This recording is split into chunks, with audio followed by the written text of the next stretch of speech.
as MNS Goons have now attempted to intimidate a rickshaw driver. MNS Goons threatened the rickshaw driver to speak in Marathi. That's what is understood so far. There was a fight between the passenger and the driver, and then the MNS Goons were said to intervene. They forced the migrant to apologize, raising the question, is the Marathi pride narrative now being hijacked by political violence, whether it's assembly corridors or the streets? This is the latest coming in. MNS Goons have intimidated a rickshaw driver who was threatened for speaking in Hindi.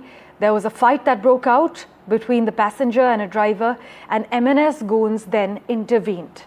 In fact, these MNS forces had actually told the migrant to apologize, highlighting the question whether Marathi pride, whether the narrative of Marathi pride is being hijacked by violence politically, both in the assembly corridors and the streets.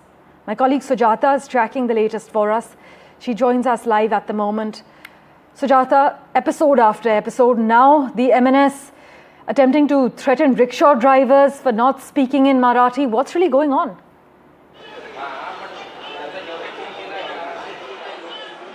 Well, certainly, and as we know that a rickshaw driver who earlier refused to speak in Marathi was later absconded by the MNS workers, taken to their party office in Bhiwandi, where he was made to apologize, and thereafter also threatened that if a person belonging to a non-Marathi speaking community, and if they refuse to speak in Marathi, they must know that who will they deal with. So this is a clear warning by the MNS workers, stating that it is important for people to learn Marathi, and if they don't, then they will be treated the MNS style, that is the MNS way, where they'll be hit and then later no video recorded, but they'll themselves go and complain about it. As we know, Raj Thackeray had earlier also instructed his workers that if they go and they do some sort of violence to anybody where it's concerned to the language of Marathi, they shouldn't record any videos. Instead, they must go and let the person who was hit complain himself. So we saw a similar case happening in Bhiwandi, whereas earlier it was seen in Virar as well, where a rickshaw driver was seen arguing over the language of Marathi, and the matter only seems to be escalating